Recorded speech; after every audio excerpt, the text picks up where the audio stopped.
Hello dear students, इस lecture में हम स्टडी करेंगे एक्सेलरेशन ड्यू टू ग्रेविटी।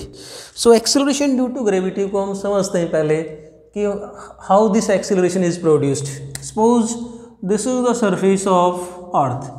अब यदि किसी बॉडी को हम अर्थ की सरफेस से अपवर्ड डायरेक्शन में थ्रो करते हैं, मान लो हमने किसी बॉडी को यहाँ से थ्रो किया, तो क्या होगा आप समझ सकते हैं कि इस बॉडी की जो वेलोसिटी है that will go on decreasing.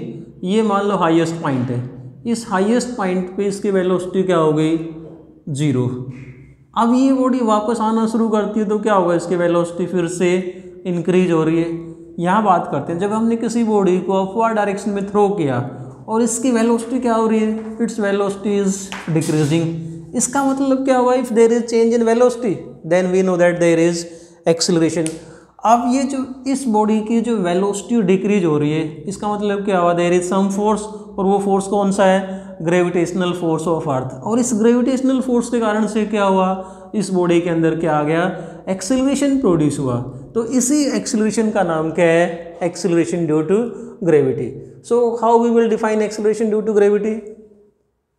सो एक नज़र हम इसके डेफिनेशन पे डालते हैं। The constant acceleration produced in a body when it falls freely under the effect of gravity alone, right. जब कोई बॉडी केवल ग्रेविटी के इफेक्ट में फ्रीली फॉल करती है तब उसके अंदर जो एक्सेलरेशन आया है उसी का नाम क्या है, एक्सेलरेशन ड्यू टू ग्रेविटी। और एक्सेलरेशन ड्यू टू ग्रेविटी को हम रिप्रेजेंट करते हैं स्मॉल g के द्वारा। और अर्थ की सरफेस के ऊपर value of g is taken to be 9.8 metre per second square, right. Units क्या होंगी, जो एक्सेलरेशन की यूनिट है वो ही एक्सेलरेशन ड्यू टू ग्रेविटी की यूनिट होती हैं। अब ये g की वैल्यू है, हमने value of g is taken 9.8 metre per second square on the surface of earth. लेकिन जो g की वैल्यू है इट इज़ नॉट कॉन्स्टेंट।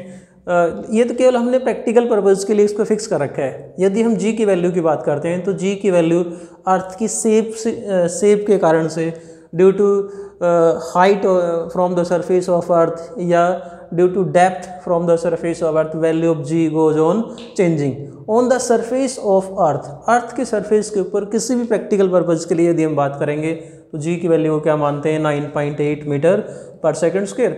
लेकिन मैं क्या कह रहा हूँ कि value of g goes on changing with height, with depth या रोटेशन ऑफ अर्थ और विद एल्टीट्यूड। दूसरी बात, g की वैल्यू, ये जो बॉडी यहाँ से जो हम ड्रॉप कर रहे हैं या थ्रो कर रहे हैं, value of g does not depend on the mass of this body. Value of g depends on mass of earth and radius of अर्थ। मतलब जिस प्लेनेट के लिए हम g की वैल्यू निकालेंगे, g की वैल्यू उस प्लेनेट के मास पे और उस प्लेनेट के रेडियस पे डिपेंड करती है। ये जो बॉडी जो हमने थ्रो की है, इसकी शेप का, इसके साइज का, इसके मास का, इसके रेडियस का, इस बॉडी का value of g is not affected due to shape, size और mass of this body, but value of g depends on mass of earth and radius of earth. इसका एक एग्जाम्पल हम समझ सकते हैं। Suppose this is the surface of earth and we have two bodies of different mass. मान लो ये हमारे पास में एक बॉडी जिसका मास 1 किलोग्राम है and this is another body of mass 5 kilogram. यदि दोनों को हम एक साथ सेम हाइट से ड्रॉप करें, क्या मान के कि there is no air resistance, तो क्या होगा, these two bodies will reach the earth at same time, because दोनों के लिए जो एक्सेलरेशन ड्यू टू ग्रेविटी होगा वो क्या होगा, सेम होगा। So we can say that acceleration due to gravity does not depend on the shape and size of these two bodies, it depends on the mass and shape and size of earth. Thanks and keep on watching.